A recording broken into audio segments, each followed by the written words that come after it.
day one thinking is, it's really a very simple and I think age-old idea about renewal and rebirth. And like every day is day one. Every day you're deciding what you're going to do. And you are not trapped by what you were or who you were or any self-consistency. Self-consistency even can be a trap. And so day one thinking is kind of, we start fresh every day and we get to make new decisions every day about invention, about customers, about how we're going to operate, what our, even as deeply as what our principles are. We can go back to that. Turns out we don't change those very often, but we change them occasionally. And when we work on programs at Amazon, we often make a list of tenets. The tenets are kind of, they're not principles, they're a little more tactical than principles, but it's kind of the main ideas that we want this program to embody, whatever those are. And one of the things that we do is we put, these are the tenets for this program, and then in parentheses, we always put, unless you know a better way. And that idea, unless you know a better way, is so important because you never want to get trapped by dogma. You never want to get trapped by history. It doesn't mean you discard history or ignore it. There's so much value in what has worked in the past, but you can't be blindly following what you've done. And that's the heart of day one, is you're always starting fresh. One of the things that happens in business, probably anything that you have an ongoing program and something is underway for a number of years, is you develop certain things that you're managing to, like let's say the typical case would be a metric. And that metric isn't the real underlying thing. And so, maybe the metric is efficiency metric around customer contacts per unit sold or something. Like if you sell 1 million units, how many customer contacts do you get? Or how many returns do you get? And so on and so on. And so what happens is a little bit of a kind of inertia sets in where somebody a long time ago invented that metric. And they invented that metric. They decided we need to watch for, customer returns per unit sold as an important metric. But they had a reason why they chose that metric. The person who invented that metric and decided it was worth watching. And then fast forward 5 years, that metric is the proxy for customer. Let's say in this case, it's a proxy for customer happiness. But that metric is not actually customer happiness. It's a proxy for customer happiness. The person who invented the metric understood that connection. 5 years later, a kind of inertia can set in and you forget the truth behind why you were watching that metric in the first place. And the world shifts a little. And now that proxy isn't as valuable as it used to be, or it's missing something. And you have to be on alert for that. You have to know, okay, I don't really care about this metric. I care about customer happiness. And this metric is worth putting energy into and following and improving and scrutinizing only in so much as it actually affects customer happiness. And so you got to constantly be on guard. And it's very, very common. This is a nuanced problem. It's very common, especially in large companies, that they are managing to metrics that they don't really understand. They don't really know why they exist. And the world may have shifted out from under them a little. And the metrics are no longer as relevant as they were when somebody 10 years earlier invented the metric. And by the way, you do need metrics. You can't ignore them. You want them, but you just have to be constantly on guard. This is, a way to slip into day two thinking would be to manage your business to metrics that you don't really understand and you're not really sure why they were invented in the first place. and you're not sure they're still as relevant as they used to be. We humans are not really truth-seeking animals. We are social animals. And, take you back in time 10,000 years and you're in a small village. If you go along to get along, you can survive. You can procreate. If you're the village truth teller, you might get clubbed to death in the middle of the night. Truths are often, they don't want to be heard because important truths can be uncomfortable, they can be awkward, they can be exhausting, they can make people defensive even if that's not the intent.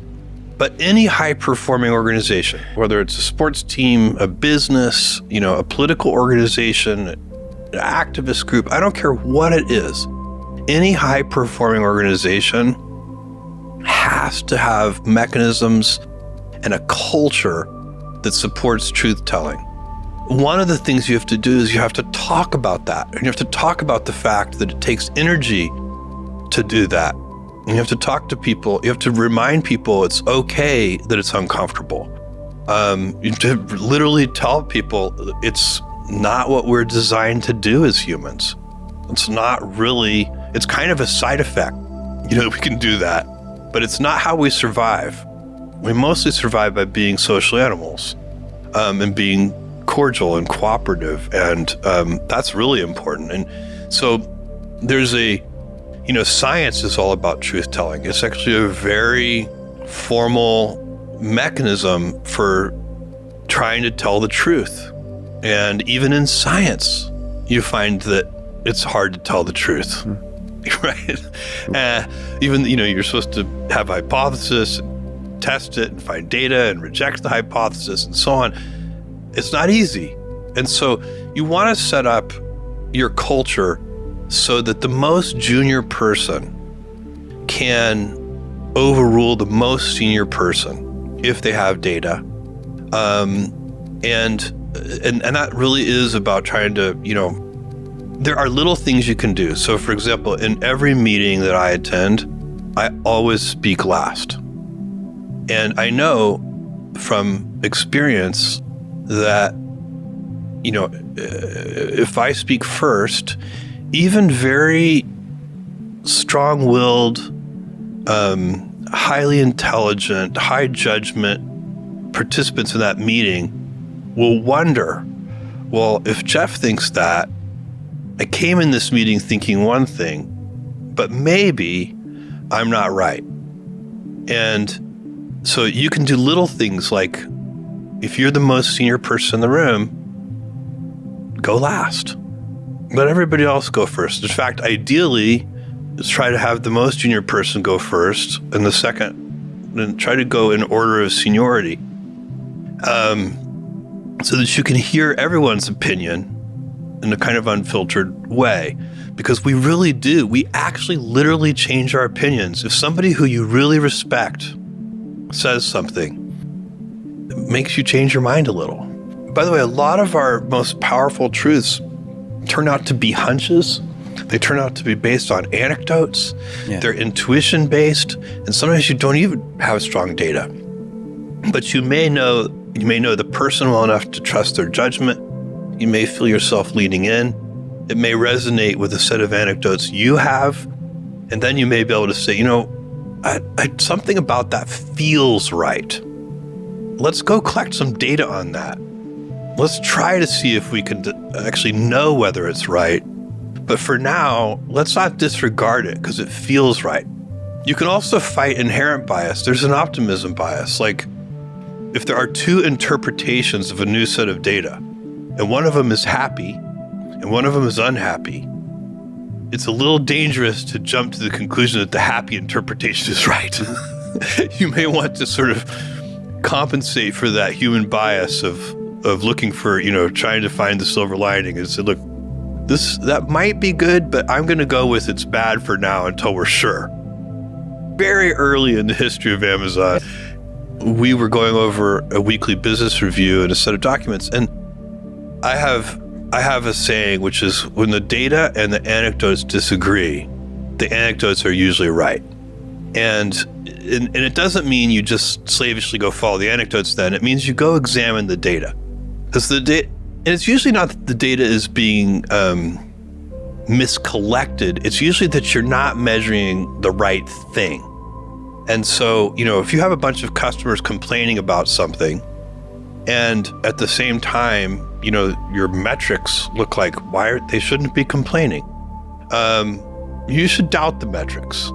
And an early example of this was we had metrics that showed that our customers were waiting, I think, less than, 60 seconds when they called a 1-800 number to get, phone customer service.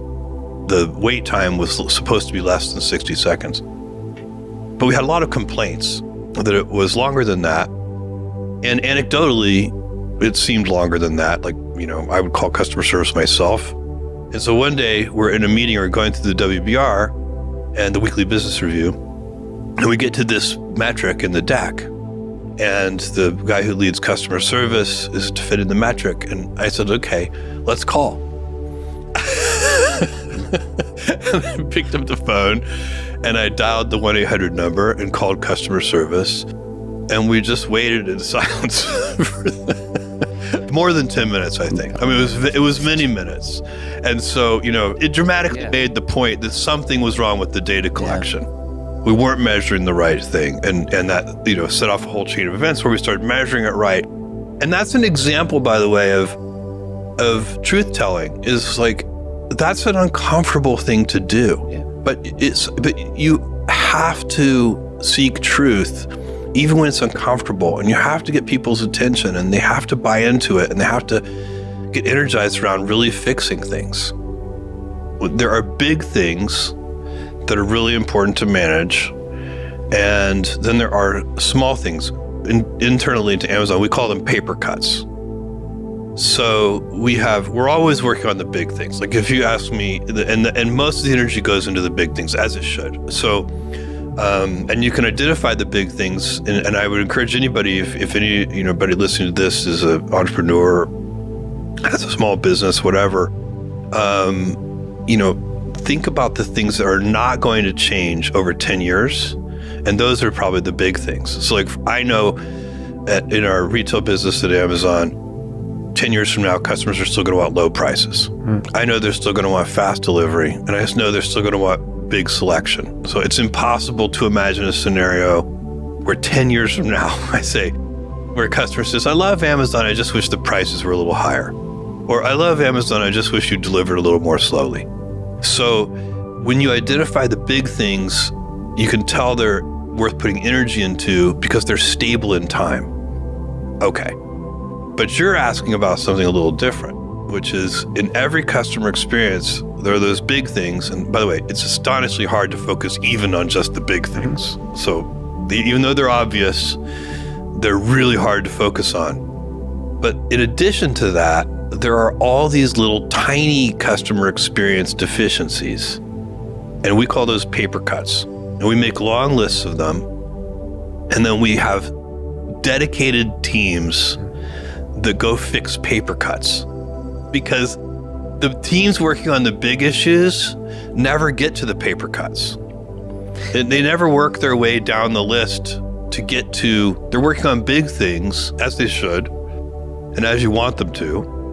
And so you need special teams who are charged with fixing paper cuts. So if you go back and look at our order pipeline and how people shopped on Amazon before we invented one-click shopping, there was more friction. There was a whole series of paper cuts, and that invention eliminated a bunch of paper cuts. And I think you're absolutely right, by the way, that when you come up with something like one-click shopping, again, this is like so ingrained in people now. I'm impressed that you even notice it. There is in the perfect invention for the perfect moment in the perfect context, there is real beauty. It is actual beauty, and it feels good. It's emotional. It's emotional for the inventor. It's emotional for the team that builds it. It's emotional for the customer. It's a big deal. And you can feel those things. you need a big group of people who feel that kind of satisfaction with creating that kind of beauty. We co-evolve with our tools. So, we invent new tools, and then our tools change us. And, you can feel your brains are plastic, and you can feel your brain getting reprogrammed. I remember the first time this happened to me was when Tetris, when it first came on the scene. I'm sure you've had, anybody who's been a game player has this experience where you close your eyes to lay down to go to sleep, and you see all the little blocks moving, and you're kind of rotating them in your mind, and you can just tell as you walk around the world that you have rewired your brain to play Tetris. But that happens with everything. And so, one of the, I think, we still have yet to see the full repercussions of this, I fear. I think one of the things that we've done online, and largely because of social media, is we have trained our brains to be really good at processing super short form content. And reading books is a long format thing. And we all do more of, if something is convenient, we do more of it. And so when you make tools, we carry around we carry around in our pocket a phone. And one of the things that phone does, for the most part, is it is an attention shortening device, because most of the things we do on our phone shorten our attention spans. And I'm not even going to say we know for sure that that's bad, but I do think it's happening. That's one of the ways we're co-evolving with that tool. But I think it's important to spend some of your time and some of your life doing long attention span things. Talking about, generative AI, large language models, things like ChatGPT and its soon successors. And these are incredibly powerful technologies. To believe otherwise is to bury your head in the sand, soon to be even more powerful. It's interesting to me that large language models in their current form are not inventions, they're discoveries. The telescope was an invention, but looking through it at Jupiter, knowing that it had moons, was a discovery. Like, my God, it has moons. And that's what Galileo did. And so this is closer on that spectrum of invention. We know exactly what happens with a 787. It's an engineered object. We designed it. We know how it behaves. We don't want any surprises. Large language models are much more like discoveries. We're constantly getting surprised by their capabilities. They're not really engineered objects. Then, you have this debate about whether they're going to be good for humanity or bad for humanity. Even specialized AI can be very bad for humanity. I mean, it's just regular machine learning models that can make, certain weapons of war that could be incredibly destructive, very powerful, and they're not general AIs. They could just be very smart weapons. And so we have to think about all of those things. I'm very optimistic about this. So even in the face of all this uncertainty, my own view is that these powerful tools are much more likely to help us and save us even than they are to, on balance, hurt us and destroy us. I think, we humans have a lot of ways of, we can make ourselves go extinct. These things may help us not do that, so they may actually save us.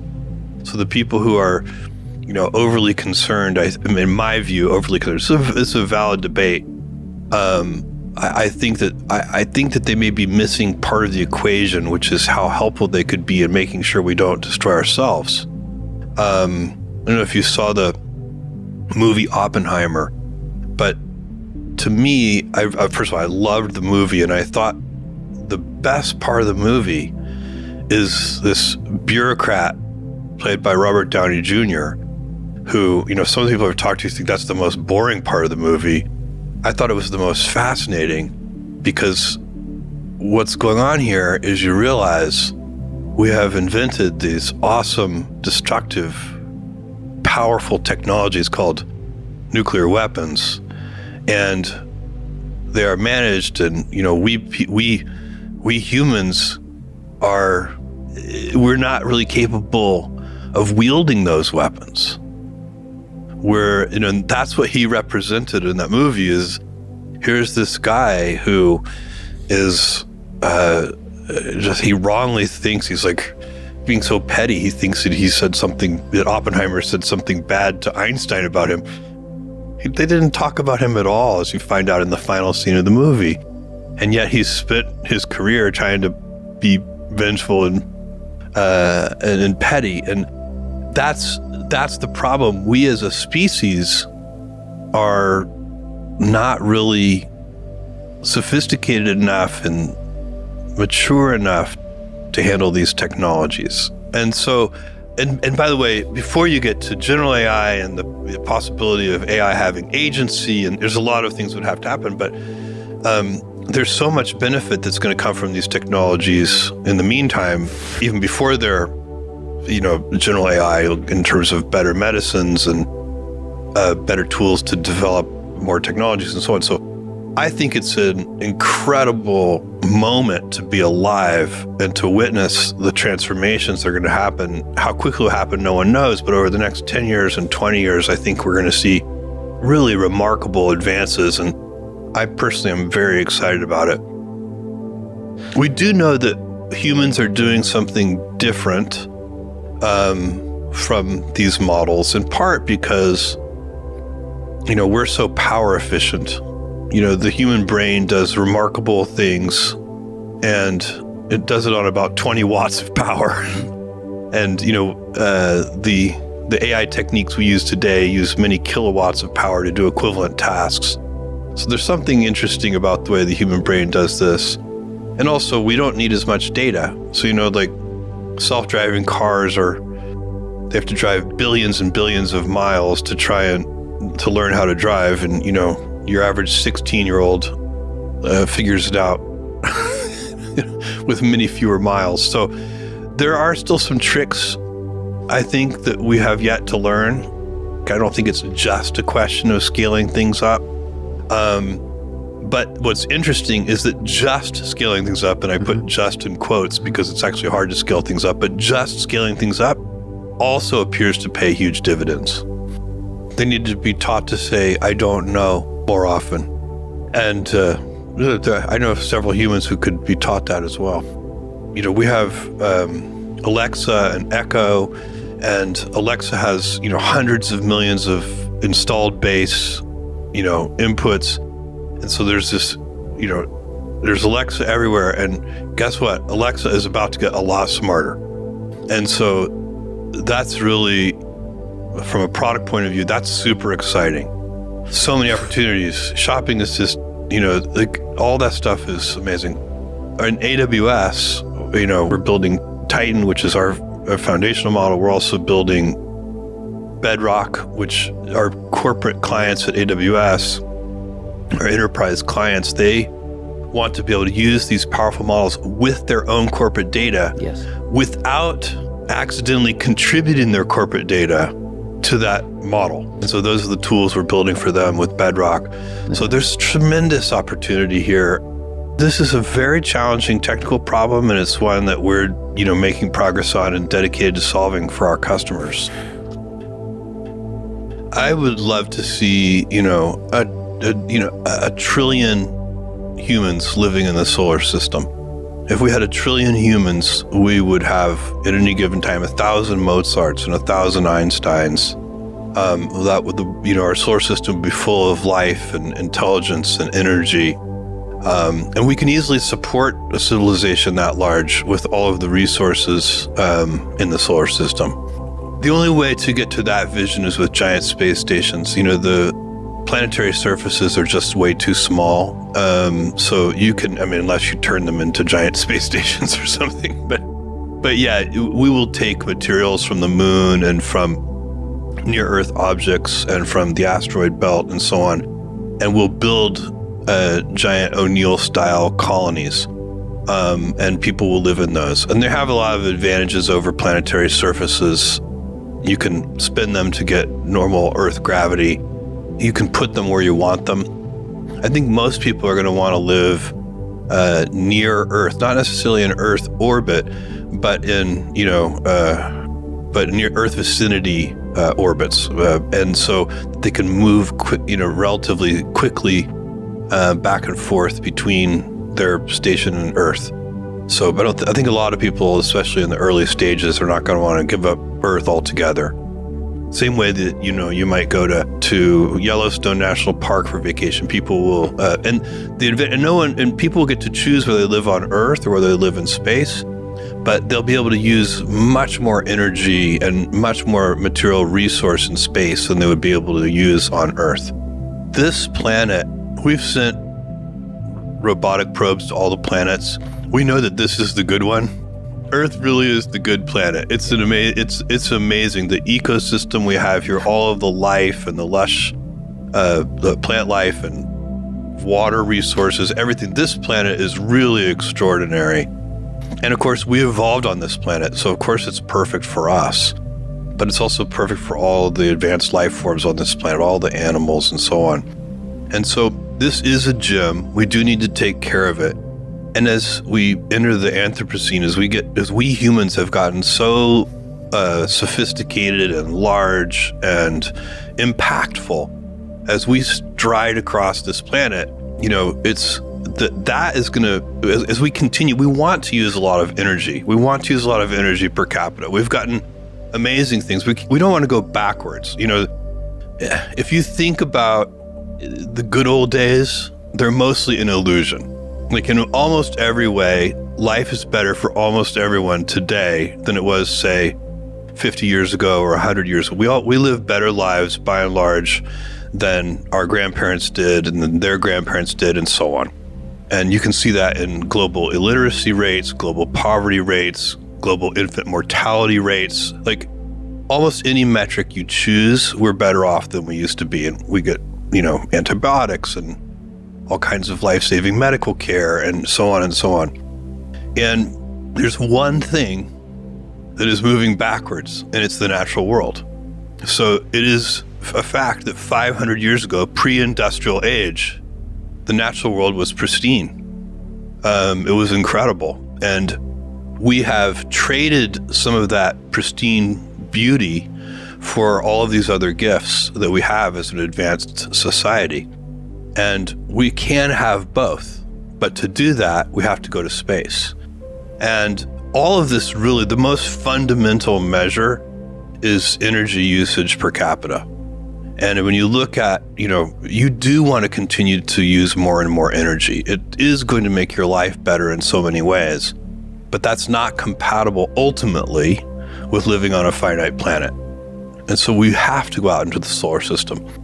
And really, you could argue about when you have to do that, but you can't credibly argue about whether you have to do that. I loved physics, and I studied physics and computer science, and I was proceeding along the physics path. I was planning to major in physics, and I wanted to be a theoretical physicist. And the computer science was sort of something I was doing for fun. I really loved it. And I was very good at the programming and doing those things, and I enjoyed all my computer science classes immensely. But I really was determined to be a theoretical physicist. That's why I went to Princeton in the first place. It was definitely, and then I realized I was going to be a mediocre theoretical physicist. And there were a few people in my classes, like in quantum mechanics and so on, who they could effortlessly do things that were so difficult for me. And I realized, there are 1,000 ways to be smart. And to be a really, theoretical physics is not one of those fields where the, only the top few percent actually move the state of the art forward. it's one of those things where you have to be really, just your brain has to be wired in a certain way. And there was a guy named, one of these people who was convinced me, he didn't mean to convince me that I should not try to be a theoretical physicist. His name was Yosanta. And Yosanta was from Sri Lanka. And he was one of the most brilliant people I'd ever met. My friend Joe and I were working on a very difficult partial differential equations problem set one night. And there was one problem that we worked on for 3 hours. And we made no headway whatsoever. And we looked up at each other at the same time and we said, Yosanta. So we went to Yosanta's dorm room and he was there. He was almost always there. And we said, Yosanta, we're having trouble solving this partial differential equation. Would you mind taking a look? And he said, of course. By the way, he was the most humble, most kind person. And so he looked at our problem and he stared at it for just a few seconds, maybe 10 seconds. And he said, cosine. And I said, what do you mean, Yosanta? What do you mean cosine? He said, that's the answer. And I said, no, come on. And he said, let me show you. And he took out some paper and he wrote down 3 pages of equations. Everything canceled out. And the answer was cosine. And I said, Yosanta, did you do that in your head? And he said, oh no, that would be impossible. A few years ago, I solved a similar problem. And I could map this problem onto that problem, and then it was immediately obvious that the answer was cosine. I had a few, you have an experience like that, you realize maybe being a theoretical physicist isn't what what the universe wants you to be. And so I switched to computer science, and that worked out really well for me. I enjoy it. I still enjoy it today. I think the mathematical skill required today is so high. You have to be a world-class mathematician to be a successful theoretical physicist today. And it's not, you probably need other skills too, intuition, lateral thinking, and so on. But without just top-notch math skills, you're unlikely to be successful. If you want to boil down what I am, I'm really an inventor, and I look at things and I can come up with atypical solutions, and and then I can create 100 such atypical solutions for something. 99 of them may not survive, scrutiny, but one of those 100 is like, maybe that might work, and then you can keep going from there. So that kind of lateral thinking, that kind of inventiveness in a high dimensionality space where the search space is very large, that's where my inventive skills come. That's the thing I self-identify as an inventor more than anything else. When I sit down to work on a problem, I know I don't know where I'm going. So to go in a straight line, to be efficient, efficiency and invention are sort of at odds, because real invention, not incremental improvement. Incremental improvement is so important in every endeavor and everything you do. You have to work hard on also just making things a little bit better. But I'm talking about real invention, real lateral thinking. That requires wandering, and you have to give yourself permission to wander. I think a lot of people, they feel like wandering is inefficient, and like when I sit down at a meeting, I don't know how long the meeting is going to take if we're trying to solve a problem, because if I did, then I'd know there's some kind of straight line that we're drawing to the solution. The reality is we may have to wander for a long time. And I do like group invention. I think there's really nothing more fun than sitting at a whiteboard with a group of smart people and spitballing and coming up with new ideas and objections to those ideas, and then solutions to the objections, and going back and forth. So, like, sometimes you wake up with an idea in the middle of the night, and sometimes you sit down with a group of people and go back and forth, and both things are really pleasurable.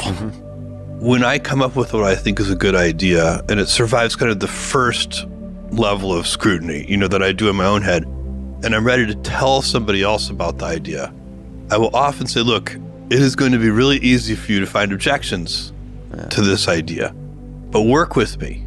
There's something there, and that is intuition, because it's really easy to kill new ideas in the beginning, because they do have so many easy objections to them.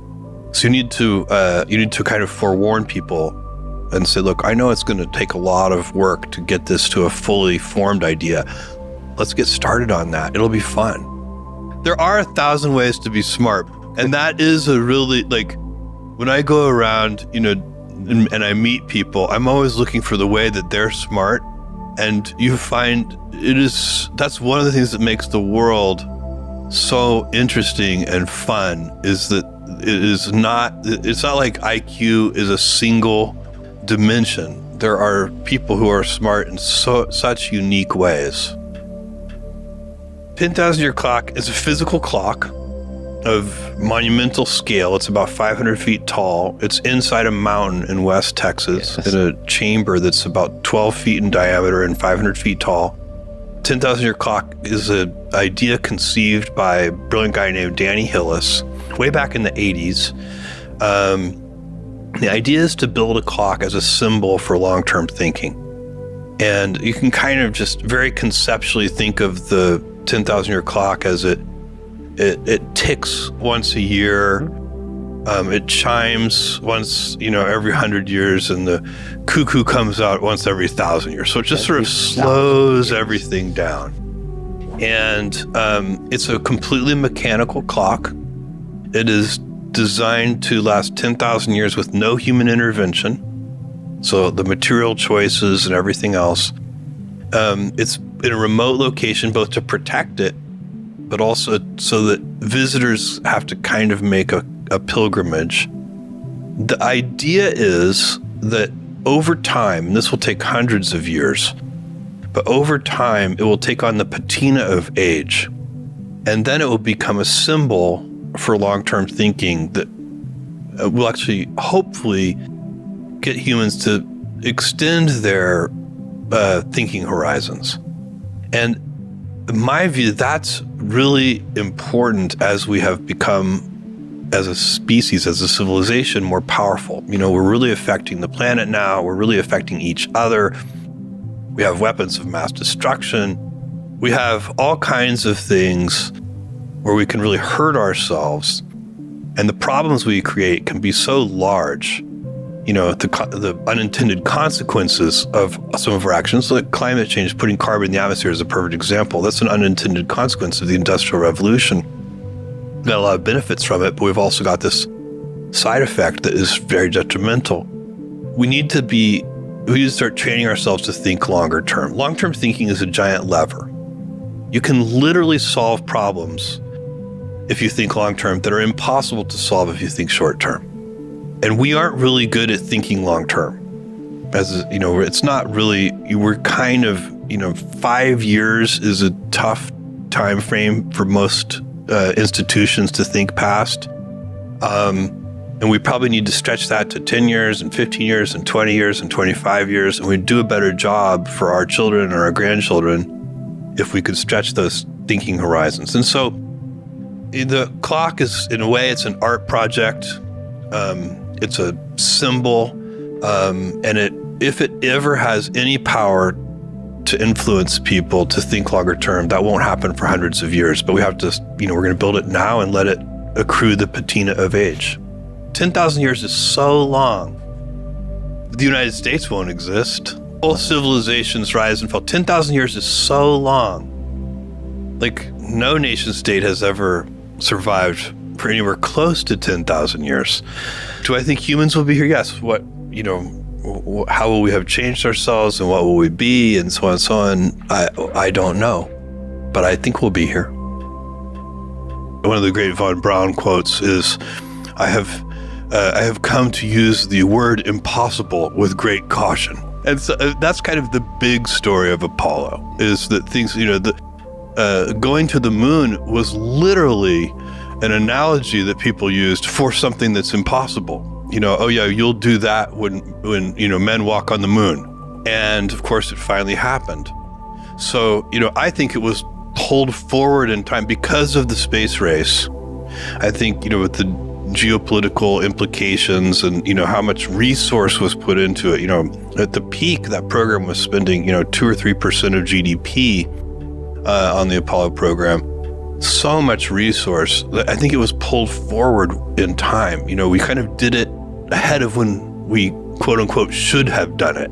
And so in that way, it's also a technical marvel. I mean, it's truly incredible. It's, it's the 20th century version of building the pyramids or something. It's, it's an achievement that because it was pulled forward in time, and because it did something that had previously been thought impossible, it rightly deserves its place as, in the pantheon of great human achievements. I'm a big fan of Gagarin's, though, and in fact, I think his first words in space, I think, are incredible. He purportedly said, "My God, it's blue," and that really drives home. No one had seen the Earth from space. No one knew that we were on this blue planet. Yeah. No one knew what it looked like from out there. And Gagarin was the first person to see it. They were taking huge risks. I'm not sure what the Soviets thought about Gagarin's flight, but I think that the Americans thought that the Alan Shepard flight, the flight that, New Shepard is named after, the first American in space, he went on his suborbital flight. They thought he had about a 75% chance of success. So, that's a pretty big risk, a 25% risk. By the way, I have the most charming, sweet, incredible letter from John Glenn, which I have framed and hang on my office wall, where he tells me how grateful he is that we have named New Glenn after him. And he sent me that letter about a week before he died. And it's really an incredible, it's also a very funny letter. He's writing and he says, this is a letter about New Glenn from the original Glenn. He's very happy about it and grateful. It's very sweet. Well, first of all, I get up in the morning and I putter. I have a coffee, just I slowly move around. I'm not as productive as you might think I am. I mean, because I do believe in wandering, and I read my phone for a while. I read newspapers for a while. I chat with Lauren. I drink my first coffee. So I move pretty slowly in the first couple of hours. I get up early, just naturally. And then, I exercise most days, and most days it's not that hard for me. Some days it's really hard, and I do it anyway. I don't want to, and it's painful. And I'm like, why am I here at the gym? Why don't I do something else? It's not always easy. I know that I'll feel better later if I do it. And so the real source of motivation, I can tell the days when I skip it. I'm not quite as alert. I don't feel as good. And then there's harder motivations. It's longer term. You want to be healthy as you age. You want health span. You want, ideally, you want to be healthy and moving around when you're 80 years old, and so there's a lot of, but that kind of motivation is so far in the future, it can be very hard to work in the second. So thinking about the fact I'll feel better in about 4 hours if I do it now, I'll have more energy for the rest of my day, and so on and so on. My routine, on a good day, I do about half an hour of cardio, and I do about 45 minutes of weightlifting, resistance training of some kind, mostly weights.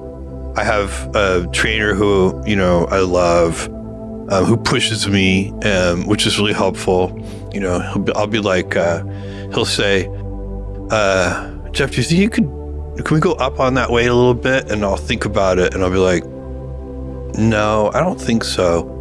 And he'll look at me and say, yeah, I think you can. And of course he's right. It's cool to have somebody push you a little bit. I do almost every day. I do a little bit of cardio and a little bit of weightlifting, and I rotate. I do a pulling day and a pushing day and a leg day. It's all pretty standard stuff. Buttering, coffee, gym, and then work. A couple years ago, I left as the CEO of Amazon, and I have never worked harder in my life. I am working so hard, and I'm mostly enjoying it, but there are also some very painful days. Most of my time is spent on Blue Origin, and I'm so deeply involved here now for the last couple of years. And in the big, I love it. In the small, there's all the frustrations that come along with everything. We're trying to get to rate manufacturing, as we talked about. That's super important. We'll get there. We just hired a new CEO, a guy I've known for close to 15 years now, a guy named Dave Limp, who I love. He's amazing, so we're super lucky to have Dave. And, you're going to see us move faster there. But so my day of work, reading documents, having meetings, sometimes in person, sometimes over Zoom, depends on where I am. It's all about, the technology. It's about the organization. It's about, I'm very, I have architecture and technology meetings almost every day on various subsystems inside the vehicle, inside the engines. It's super fun for me. My favorite part of it is the technology. My least favorite part of it is, building organizations and so on. That's important, but it's also my least favorite part. So, that's why they call it work. You don't always get to do what you want to do. I do little thinking retreats. So this is not the only, I can do that all day long. I'm very good at focusing. I'm very good at, I don't keep to a strict schedule. Like my meetings often go longer than I plan for them to because I believe in wandering. My perfect meeting starts with a crisp document. So the document should be written with such clarity that it's like angels singing from on high. I like a crisp document and a messy meeting. And so the meeting is about like asking questions that nobody knows the answer to and trying to like wander your way to a solution. And because like and that is when that happens just right, it makes all the other meetings worthwhile. It feels good. It has a kind of beauty to it. It has an aesthetic beauty to it, and you get real breakthroughs in meetings like that. Meetings at Amazon and at Blue Origin are unusual. When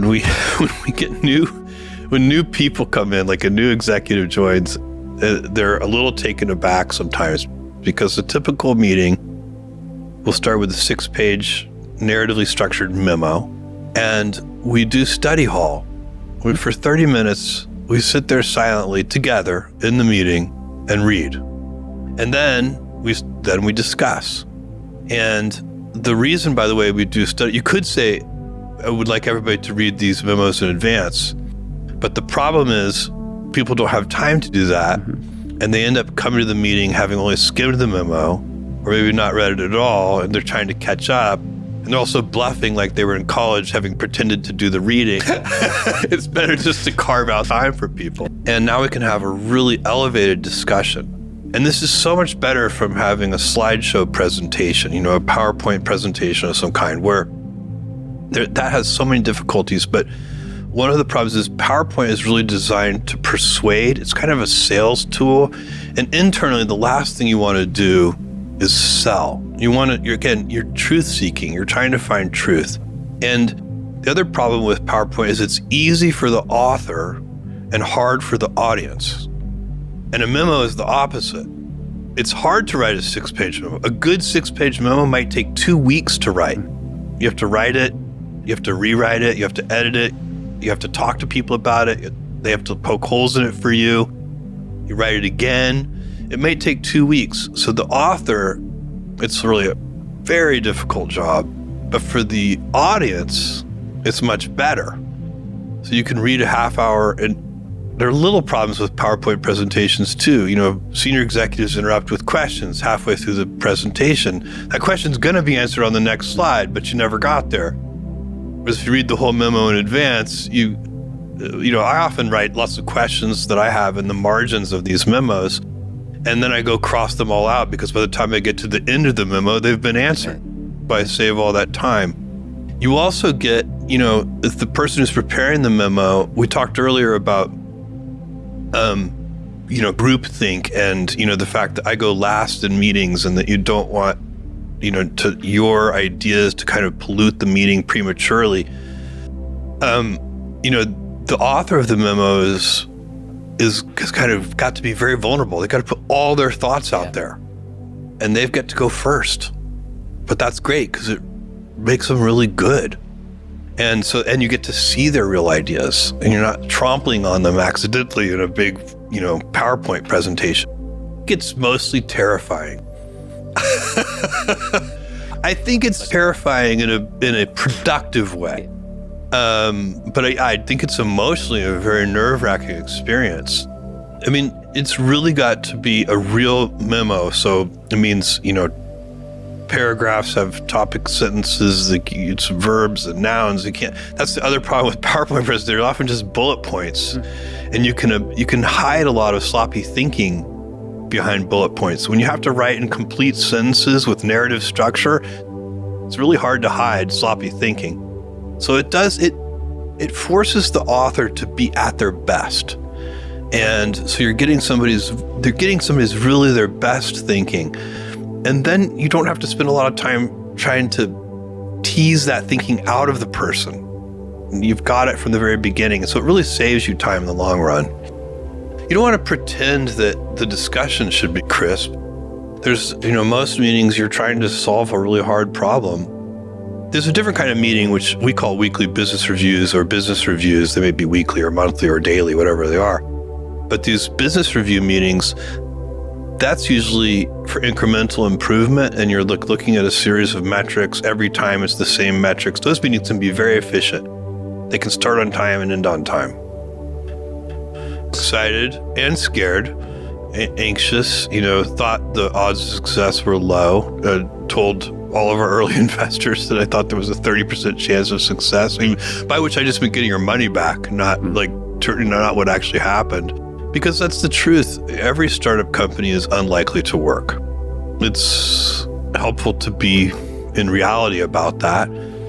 But that doesn't mean you can't be optimistic. So you kind of have to have this duality in your head. On the one hand, you know what the baseline statistics say about startup companies. And on the other hand, you have to ignore all of that and just be 100% sure it's going to work. And you're doing both things at the same time. You're holding that contradiction in your head. But it was so exciting. I love, from 1994 when the company was founded to 1995 when we opened our doors, all the way until today. I find Amazon so exciting. And that doesn't mean it's like full of pain, full of problems. It's like there's so many things that need to be resolved and worked and made better and etc. But on balance, it's so fun. It's such a privilege. It's been such a joy. I feel so grateful that I've been part of that journey. It's just been incredible. I used to be afraid of death. I did. I remember as a young person being kind of very scared of mortality. Didn't want to think about it and so on. And always had and as I've gotten older, I'm 59 now. As I've gotten older, somehow that fear has sort of gone away. I don't, I would like to stay alive for as long as possible, but I'd like to be, I'm really more focused on health span. I want to be healthy. I want that square wave. I want to, I want to be healthy, and then gone. I don't want the long decay. And I'm curious. I want to see how things turn out. I'd like to be here. I love my family and my close friends, and I'm curious about them, and I want to see. So I have a lot of reasons to stay around, but mortality doesn't have that effect on me that it did, maybe when I was in my 20s. My grandfather was so resourceful, and we would go back to the ranch house, and he was completely addicted to the soap opera, The Days of Our Lives. And we would go back to the ranch house every day around 1 p.m. or so to watch Days of Our Lives. It was really a very formative experience for me. But the key thing about it, for me, the great gift I got from it was that my grandfather was so resourceful. He did everything himself. He made his own veterinary tools. He would make needles to suture the cattle up with. He would find a little piece of wire and heat it up and pound it thin and drill a hole in it and sharpen it. So, you learn different things on a ranch than you would learn, growing up in a city. Like figuring out that you can solve problems with enough persistence and ingenuity. And my grandfather bought a D6 bulldozer, which is a big bulldozer, and he got it for like $5,000 because it was completely broken down. It was like a 1955 Caterpillar D6 bulldozer. Knew it would have cost, I don't know, more than $100,000. And we spent an entire summer repairing that bulldozer. And we'd, use mail order to buy big gears for the transmission, and they'd show up, they'd be too heavy to move, so we'd have to build a crane, just that kind of that problem-solving mentality. He had it so powerfully. He did all of his own. He didn't pick up the phone and call somebody. He would figure it out on his own. Blue Ring is a very interesting spacecraft that is designed to take up to 3,000 kilograms of payload up to geosynchronous orbit or in lunar vicinity. It has two different kinds of propulsion. It has chemical propulsion and it has electric propulsion. And so you can use Blue Ring in a couple different ways. You can slowly move, let's say, up to geosynchronous orbit using electric propulsion. That might take, 100 days or 150 days, depending on how much mass you're carrying. And reserve your chemical propulsion so that you can change orbits quickly in geosynchronous orbit. Or you can use the chemical propulsion first to quickly get up to geosynchronous, and then use your electrical propulsion to slowly change your geosynchronous orbit. Blue Ring has a couple of interesting features. It provides a lot of services to these payloads. So the payload, it can be one large payload or it can be a number of small payloads. And it provides thermal management, it provides electric power, it provides compute, provides communications. And so when you design a payload for Blue Ring, you don't have to figure out all of those things on your own. So kind of radiation tolerant compute is a complicated thing to do. And so we have an unusually large amount of radiation tolerant compute on board Blue Ring, and your payload can just use that when it needs to. So it's sort of all these services. It's like a set of APIs. It's a little bit like Amazon Web Services, but for space payloads that need to move about in Earth vicinity or lunar vicinity. Blue Ring is not designed to move humans around. It's designed to move payloads around. So we're also building a lunar lander, which is, of course, designed to land humans on the surface of the moon. New Glenn is a very large, heavy lift launch vehicle. It'll take about 45 metric tons to LEO, a very large class. It's about half the thrust, a little more than half the thrust of the Saturn V rocket. So it's about 3.9 million pounds of thrust on liftoff. The booster has 7 BE-4 engines. Each engine generates a little more than 550,000 pounds of thrust. The engines are fueled by liquefied natural gas, LNG, as the fuel, and LOX as the oxidizer. The cycle is an Ox-rich stage combustion cycle. It's a cycle that was really pioneered by the Russians. It's a very good cycle. And that engine is also going to power the first stage of the Vulcan rocket, which is the United Launch Alliance rocket. Then the second stage of New Glenn is powered by 2 BE-3U engines, which is a upper stage variant of our New Shepard liquid hydrogen engine. So the BE-3U has 160,000 pounds of thrust. So 2 of those, 320,000 pounds of thrust. And hydrogen is a very good propellant for upper stages because it has very high ISP. It's not a great propellant, in my view, for booster stages because the stages then get physically so large. Hydrogen has very high ISP, but liquid hydrogen is not dense at all. So to store liquid hydrogen, if you need to store many thousands of pounds of liquid hydrogen, your liquid hydrogen tank gets very large. So you get more benefit from the higher ISP, the specific impulse. You get more benefit from the higher specific impulse on the second stage. And that stage carries less propellant, so you don't get such geometrically gigantic tanks. The Delta IV is an example of a vehicle that is all hydrogen. The booster stage is also hydrogen. And I think that it's a very effective vehicle, but it never was very cost effective. So it's operationally very capable, but not very cost effective. Size is costly. So it's interesting. Rockets love to be big.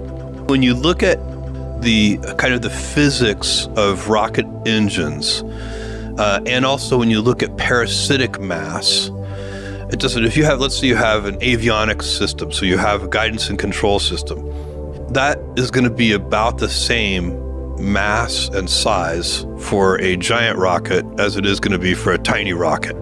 And so that's just parasitic mass that is very consequential if you're building a very small rocket, but is trivial if you're building a very large rocket. So you have the parasitic mass thing. And then if you look at, for example, rocket engines have turbopumps. They have to pressurize the fuel and the oxidizer up to a very high pressure level in order to inject it into the thrust chamber where it burns. And those pumps, all rotating machines in fact, get more efficient as they get larger. So really tiny turbo pumps are very challenging to manufacture, and any kind of gaps, are like between the housing, for example, and the rotating impeller that pressurizes the fuel. There has to be some gap there. You can't have those parts scraping against one another, and those gaps drive inefficiencies. And so, if you have a very large turbo pump, those gaps in percentage terms end up being very small. And so there's a bunch of things that you end up loving about having a large rocket and that you end up hating for a small rocket. But there's a giant exception to this rule, and it is manufacturing. So manufacturing large structures is very, very challenging. It's a pain in the butt. And so, it's just, if you're making a small rocket engine, you can move all the pieces by hand. You could assemble it on a table. One person can do it. You don't need cranes and heavy lift operations and tooling and so on and so on. When you start building big objects, infrastructure, civil infrastructure, just like the launch pad, you can see it's so monumental. And so just these things become major undertakings, both from an engineering point of view, but also from a construction and cost point of view. In fact, in most ocean, most launch pads are on beaches somewhere in the ocean side because you want to launch over water for safety reasons. Yes, you have to drive pilings, dozens and dozens and dozens of pilings, 50, 100, 150 feet deep, to get enough structural integrity for these very large, yes, these turn into major civil engineering projects. We are building these enormous machines that are harnessing enormous amounts of chemical power, in very, very compact packages. It's truly extraordinary. I play a little kind of game sometimes with other rocket people that I run into where so what are the things that would amaze the 1960s engineers? Surprisingly, some of rocketry's greatest hits have not changed. They would recognize immediately a lot of what we do today, and it's exactly what they pioneered back in the 60s. But a few things have changed. The use of carbon composites is very different today. We can build these incredibly light, very stiff fairing structures out of carbon composite material that they could not have dreamed of. I mean, the efficiency, the structural efficiency of that material is so high compared to any, metallic material you might use or anything else. So that's one. Aluminum lithium and the ability to friction stir weld aluminum lithium. A remarkable technology. It was invented decades ago, but has become very practical over just the last couple of decades. And instead of using heat to weld two pieces of metal together, it literally stirs the two pieces. There's a pin that rotates at a certain rate, and you put that pin between the two plates of metal that you want to weld together, and then you move it at a very precise speed. And instead of heating the material, it heats it a little bit because of friction, but not very much. You can literally, immediately after welding with stir friction welding, you can touch the material and it's just barely warm. It literally stirs the molecules together. It's quite extraordinary. With traditional welding techniques, you may have whatever the underlying strength characteristics of the material are, you end up with weak regions where you weld. And with friction stir welding, the welds are just as strong as the bulk material. So it really allows you, and so, because when you're, let's say you're building a tank that you're going to pressurize, a large, liquid natural gas tank for our booster stage, for example, if you are welding that with traditional methods, you have to size those weld lands, the thickness of those pieces, with that knockdown for whatever damage you're doing with the weld. And that's going to add a lot of weight to that tank. When you need something that needs to have 100% integrity until it needs to have 0% integrity, it needs to stay attached until it's ready to go away. And then when it goes away, it has to go away completely. You use explosive charges for that. And so it's a very robust way of separating structure when you need to. Little tiny bits of explosive material, and it'll sever the whole connection. Second stage is expendable. Second stage is liquid hydrogen, liquid oxygen, so we get to take advantage of the higher specific impulse. The first stage lands downrange on a landing platform in the ocean, comes back for maintenance and get ready to do the next mission. Right now, we're going to work on manufacturing that second stage to make it as inexpensive as possible. Sort of two paths for a second stage. Make it reusable, or work really hard to make it inexpensive so you can afford to expend it. And that trade is actually not obvious which one is better.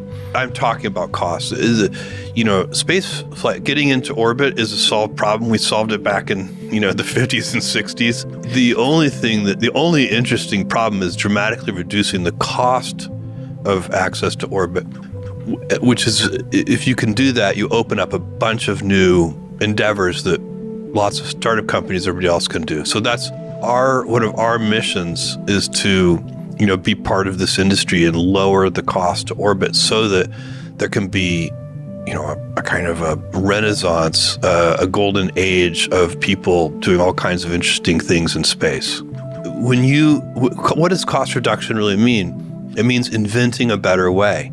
And when you invent a better way, you make the whole world richer. So, whatever it was, I don't know how many thousands of years ago, somebody invented the plow. And when they invented the plow, they made the whole world richer because they made farming less expensive. And so it is a big deal to invent better ways. That's how the world gets richer. The first launch is one thing, and we'll do that in 2024, coming up in this coming year.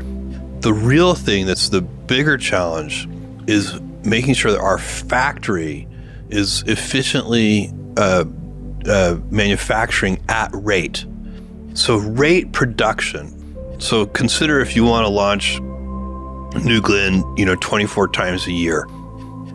You need to manufacture a upper stage, since they're expendable, every, twice a month. You need to do one every 2 weeks. So you need to have all of your manufacturing facilities and processes and inspection techniques and acceptance tests and everything operating at rate. And rate manufacturing is at least as difficult as designing the vehicle in the first place. And the same thing. So every upper stage has 2 BE3U engines. So those engines, you need, if you're going to launch the vehicle twice a month, you need 4 engines a month. So you need an engine every week. So that engine needs to be being produced at rate. And that's and there's all of the things that you need to do that, all the right machine tools, all the right fixtures, the right people, process, etc. So it's one thing to build a first article, right? So that's, to launch New Glenn for the first time, you need to produce a first article. But that's not the hard part. The hard part is everything that's going on behind the scenes to build a factory that can produce New Glenns at rate. You can think of the first article as kind of pushes all of the rate manufacturing technology along. In other words, it's kind of it's the test article in a way that's testing out your manufacturing technologies. I mean, I don't want to make it sound like any of it is easy. I mean, the people who are designing the engines and all this, all of it is hard, for sure. But the challenge right now is driving really hard to get to rate manufacturing, and to do that in an efficient way. Again, kind of back to our cost point. If you get to rate manufacturing in an inefficient way, you haven't really solved the cost problem, and maybe you haven't really moved the state of the art forward.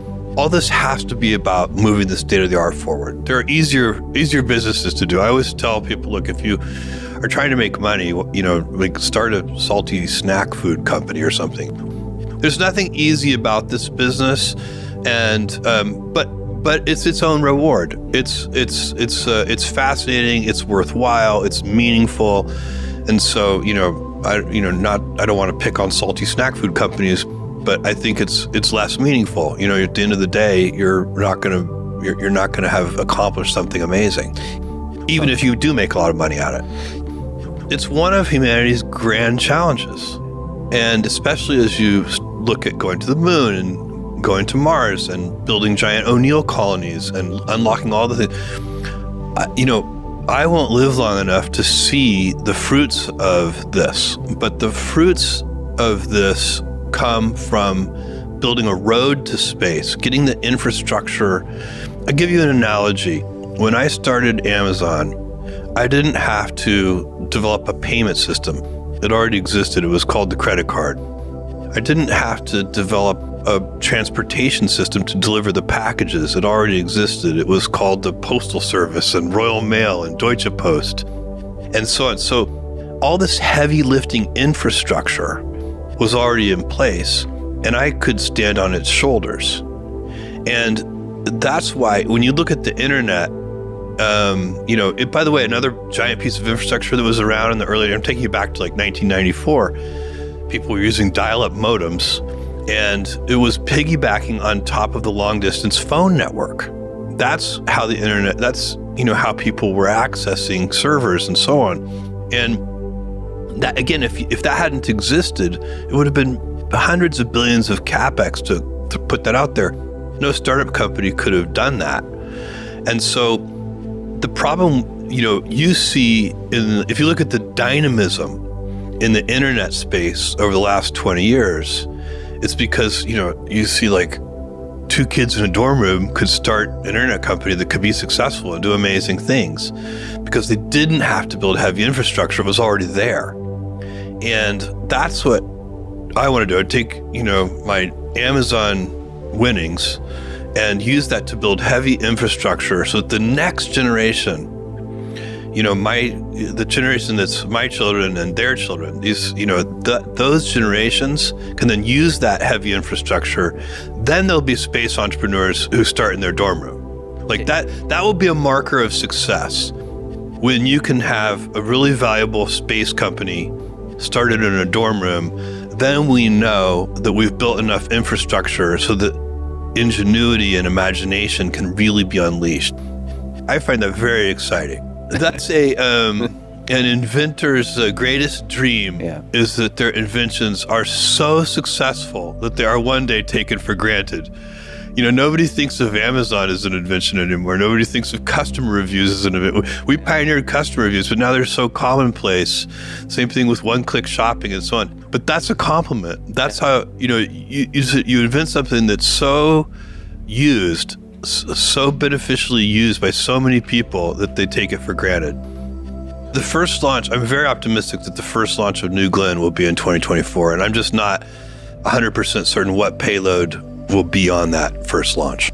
Every launch I go to, for New Shepard, for other vehicles too, I'm always nervous for these launches. But yes, for sure, a first launch, to have no nervousness about that would be, some sign of derangement, I think. So we have done a tremendous amount of ground testing, a tremendous amount of simulation. So a lot of the problems that we might find in flight have been resolved, but there are some problems you can only find in flight.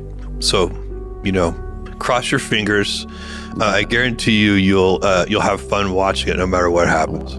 I've watched other people ride in the rocket, and I'm more nervous than when I was inside the rocket myself. It was a difficult conversation to have with my mother when I told her I was going to go on the first one. And not only was I going to go, but I was going to bring my brother too. This is a tough conversation to have with a mom. And it was an incredible experience, and we were laughing inside the capsule, and we're not nervous. The people on the ground were very nervous for us. It was actually one of the most emotionally powerful parts of the experience. It happened even before the flight. At 4:30 in the morning, brother and I are getting ready to go to the launch site, and Lauren is going to take us there in her helicopter, and we're getting ready to leave. And we go outside the ranch house there in West Texas, where the launch facility is. And all of our family, my kids and my brother's kids, and our parents and close friends are assembled there, and they're saying goodbye to us, but they're kind of saying, maybe they think they're saying goodbye to us forever. And, we might not have felt that way, but it was obvious from their faces how nervous they were, that they felt that way. And it was sort of powerful because it allowed us to see, it was almost like attending your own memorial service or something. Like, you could feel how loved you were in that moment. And it was really amazing. The ascent, the floating in zero gravity, I'll tell you something very interesting. Zero gravity feels very natural. What people talk about, the overview effect and seeing Earth from space, I had that feeling very powerfully. I think everyone did. You see how fragile the Earth is. If you're not an environmentalist, it will make you one. The great Jim Lovell quote, he looked back at the Earth from space, and he said he realized you don't go to heaven when you die, you go to heaven when you're born. And it's just, that's the feeling that people get when they're in space. You see all this blackness, all this nothingness, and there's one gem of life, and it's Earth. I decided that, first of all, I knew the vehicle extremely well. I know the team who built it. I know the vehicle. I'm very comfortable with the escape system. We put as much effort into the escape system on that vehicle as we put into all the rest of the vehicle combined. It's one of the hardest pieces of engineering in the entire New Shepard architecture. We have a solid rocket motor in the base of the crew capsule, so that if anything goes wrong on ascent, while the main rocket engine is firing, we can ignite this solid rocket motor in the base of the crew capsule and escape from the booster. It's a very challenging system to build, design, validate, test, all of these things. It is the reason that I am comfortable letting anyone go on New Shepard. So the booster is as safe and reliable as we can make it, but we're harnessing, whenever you're talking about rocket engines, I don't care what rocket engine you're talking about, you are harnessing such vast power in such a small, compact geometric space. The power density is so enormous that it is impossible to ever be sure that nothing will go wrong. And so the only way to improve safety is to have an escape system. And, and historically, rockets, human-rated rockets, have had escape systems. Only the space shuttle did not. But Apollo had one, all of the previous, Gemini, etc., they all had escape systems. And we have on New Shepard unusual escapes. Most escape systems are towers. We have a pusher escape system. So the solid rocket motor is actually embedded in the base of the crew capsule and it pushes. And it's reusable in the sense that if we don't use it, so if we have a nominal mission, we land with it. The tower systems have to be ejected at a certain point in the mission. And so they get wasted even in a nominal mission. And so again, cost really matters on these things. So we figured out how to have the escape system be a reusable, in the event that it's not used, you can reuse it, and have it be a pusher system. It's a very sophisticated thing. So I knew these things. You asked me about my decision to go. And so I know the vehicle very well. I know the people who designed it. I have great trust in them and in the engineering that we did. And I thought to myself, look, if I am not ready to go, then I wouldn't want anyone to go. A tourism vehicle has to be designed, in my view, to be as safe as one can make it. You can't make it perfectly safe. It's impossible. But, you just have to, people will do things, people take risk, they climb mountains, they skydive, they, do deep underwater scuba diving and so on. People are okay taking risk. You can't eliminate the risk, but it is something, because it's a tourism vehicle, you have to do your utmost to eliminate those risks. And I felt very good about the system. I think it's one of the reasons I was so calm inside, and maybe others weren't as calm. They didn't know as much about it as I did. It's automated. The escape system is completely automated. Automated is better because it can react so much faster. I mean, I think if you're doing, there are human activities where we tolerate more risk. If you're saving somebody's life, if you are engaging in real exploration, these are things where I personally think we would accept more risk, in part because you have to. Blue Origin needs to be much faster, and it's one of the reasons that I left my role as the CEO of Amazon a couple of years ago. I wanted to come in, and Blue Origin needs me right now. And so I had always, when I was the CEO of Amazon, my point of view on this is if I'm the CEO of a publicly traded company, it's going to get my full attention. And it's just how I think about things. It was very important to me. I felt I had an obligation to all the stakeholders at Amazon to do that. And so having turned the CEO, I was still the executive chair there, but I've turned the CEO role over. And the primary reason I did that is so that I could spend time on Blue Origin, adding some energy, some sense of urgency. We need to move much faster, and we're going to. We are going to become the world's most decisive company across any industry. And so, at Amazon, ever since the beginning, I said, we're going to become the world's most customer-obsessed company. And no matter the industry, one day people are going to come to Amazon from the healthcare industry and want to know, how are you so customer-obsessed? How do you actually not just pay lip service to that, but actually do that? And from, all different industries should come want to study us to see how we accomplish that. And the analogous thing at Blue Origin, and what will help us move faster, is we're going to become the world's most decisive company. We're going to get really good at taking appropriate technology risk and making those decisions quickly, being bold on those things. That's what, and having the right culture that supports that. You need people to be ambitious, technically ambitious. If there are 5 ways to do something, we'll study them, but let's study them very quickly and make a decision.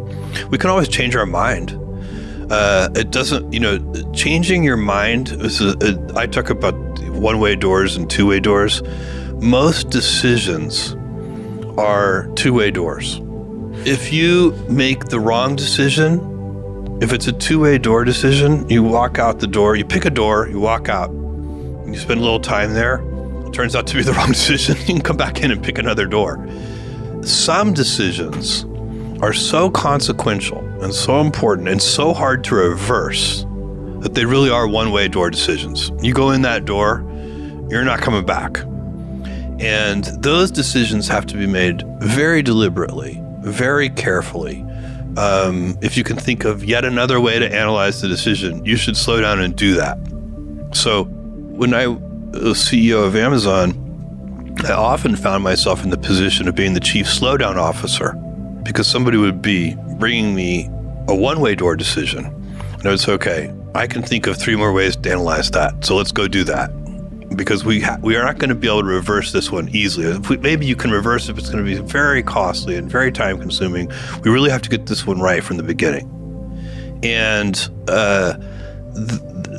what happens, unfortunately, in companies, what can happen is that you have a one-size-fits-all decision-making process where you end up using the heavyweight process on all decisions, including the lightweight ones, the two-way door decisions.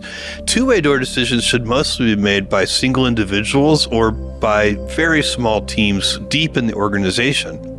And one-way door decisions are the ones that are the irreversible ones. Those are the ones that should be elevated up to, the senior-most executives who should slow them down and make sure that the right thing is being done.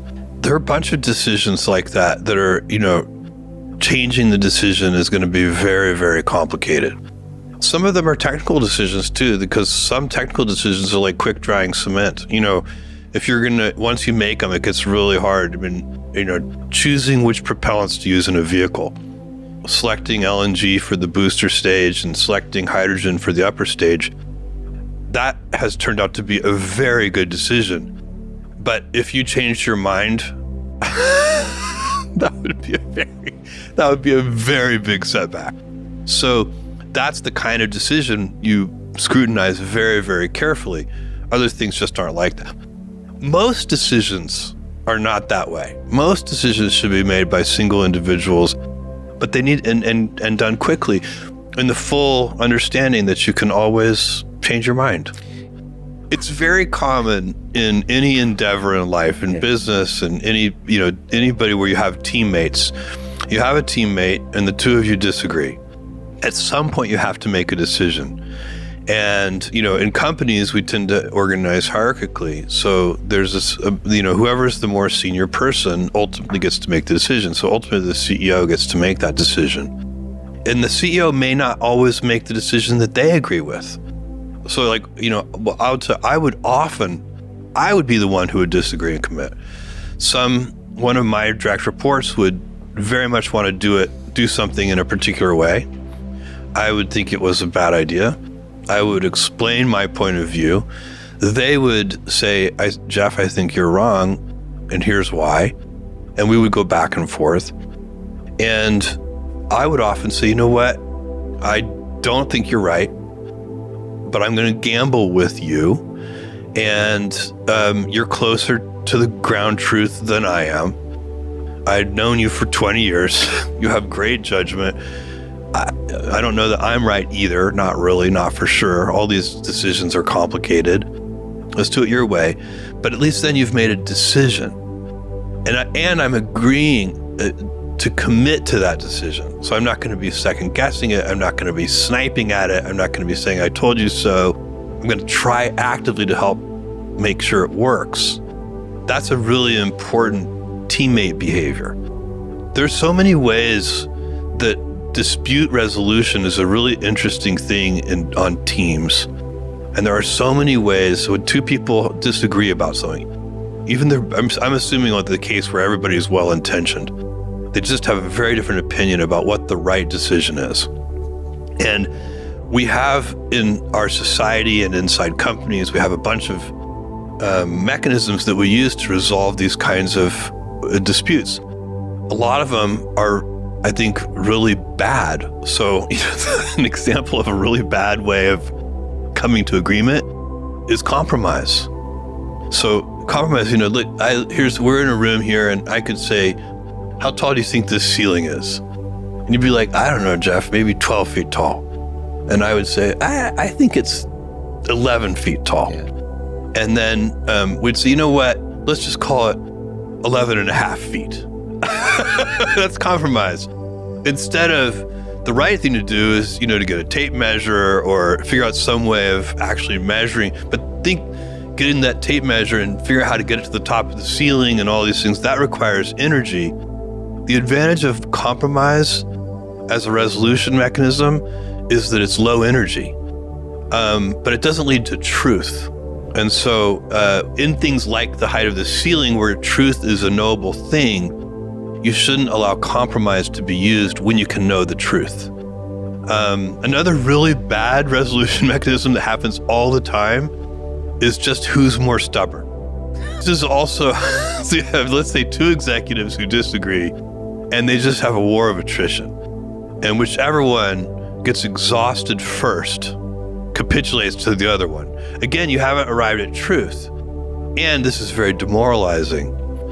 So, this is where escalation, I try to ask people who, on my team, I say, never get to a point where you are resolving something by, who gets exhausted first.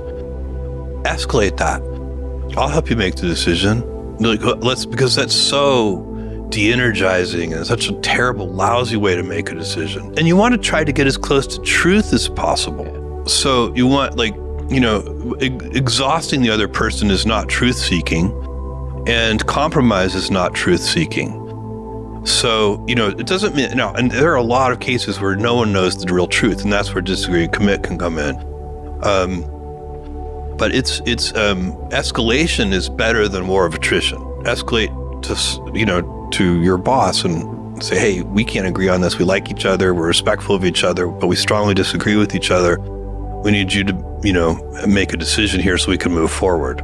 But decisiveness, moving forward quickly on decisions, as quickly as you responsibly can, is how you increase velocity. Most of what slows things down is taking too long to make decisions at all skill levels. So it has to be part of the culture to get high velocity. Amazon has 1.5 million people, and the company is still fast. We're still decisive. We're still quick. And that's because the culture supports that. The Mark I lander is designed to take 3,000 kilograms to the surface of the moon in expendable cargo. It's an expendable lander, lands on the moon, stays there, take 3,000 kilograms to the surface. It can be launched on a single New Glenn flight, which is very important. So it's a relatively simple architecture, just like the human landing system lander that they call the Mark II.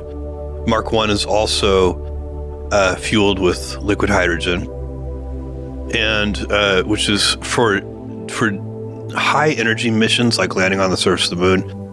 The high specific impulse of hydrogen is a very big advantage. The disadvantage of hydrogen has always been that it's since it's such a deep cryogen, it's not storable. So it's constantly boiling off, and you're losing propellant because it's boiling off. And so what we're doing as part of our lunar program is developing solar-powered cryocoolers that can actually make hydrogen a storable propellant for deep space. And that's a real game changer. It's a game changer for any high-energy mission, so to the moon, but to the outer planets, to Mars, everywhere. So the Mark I is expendable. The lunar lander we're developing for NASA, the Mark II lander, that's part of the Artemis program. They call it the Sustaining Lander program. So that lander is designed to be reusable. It can land on the surface of the moon in a single stage configuration and then take off. So if you look at the Apollo program, the lunar lander in Apollo was really 2 stages. It would land on the surface, and then it would leave the descent stage on the surface of the moon, and only the ascent stage would go back up into lunar orbit, where it would rendezvous with the command module. Here what we're doing is we have a single stage lunar lander that carries down enough propellant so that it can bring the whole thing back up so that it can be reused over and over. And the point of doing that, of course, is to reduce cost so that you can make lunar missions more affordable over time, that's one of NASA's big objectives, because this time, the whole point of Artemis is go back to the moon, but this time to stay. So, back in the Apollo program, we went to the moon 6 times and then ended the program. And it really was too expensive to continue. One of the things we're working on is using lunar resources like lunar regolith to manufacture commodities and even solar cells on the surface of the moon. We've already built a solar cell that is completely made from lunar regolith simulant, and this solar cell is only about 7% power efficient, so it's very inefficient compared to the more advanced solar cells that we make here on Earth. But if you can figure out how to make a practical solar cell factory that you can land on the surface of the moon, and then the raw material for those solar cells is simply lunar regolith, then you can just continue to churn out solar cells on the surface of the moon, have lots of power on the surface of the moon. That will make it easier for people to live on the moon. Similarly, we're working on extracting oxygen from lunar regolith. So lunar regolith by weight has a lot of oxygen in it. It's bound very tightly, as oxides with other elements. And so you have to separate the oxygen, which is very energy intensive. So that also could work together with the solar cells. Ultimately, we may be able to find practical quantities of ice in the permanently shadowed craters on the poles of the moon.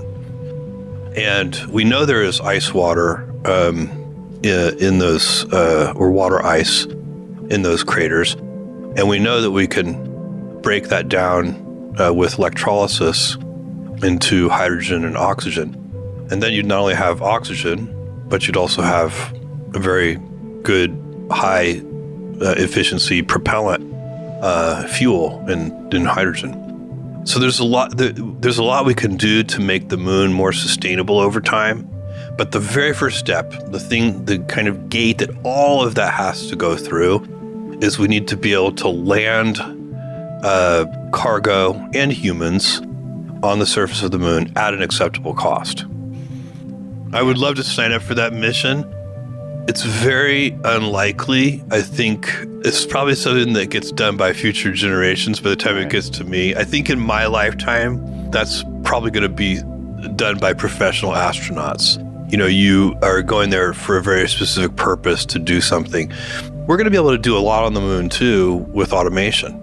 So, in terms of setting up these factories and doing all that, we're sophisticated enough now with automation that we probably don't need humans to tend those factories and machines. So there's a lot that's going to be done in both modes. I would say, just like the internet is big and there are lots of winners at all scale levels. I mean, there are half a dozen giant companies that, the internet has made, but there are a bunch of medium-sized companies and a bunch of small companies, all successful, all with profit streams, all driving great customer experiences. That's what we want to see in space, that kind of dynamism. And space is big. There's room for a bunch of winners, and it's going to happen at all scale levels. And so, SpaceX is going to be successful for sure. I want Blue Origin to be successful. And I hope there are another, 5 companies right behind us. I don't really know Elon very well. I know his public persona, but I also know you can't know anyone by their public persona. It's impossible. You may think you do, but I guarantee you don't. So I don't really know. You know Elon way better than I do, Lex, but in terms of his judging by the results, he must be a very capable leader. There's no way you could have Tesla and SpaceX without being a capable leader. It's impossible. I think in a lot of these endeavors, we're very like-minded. So I think, I'm not saying we're identical, but I think we're very like-minded. And so I love that idea.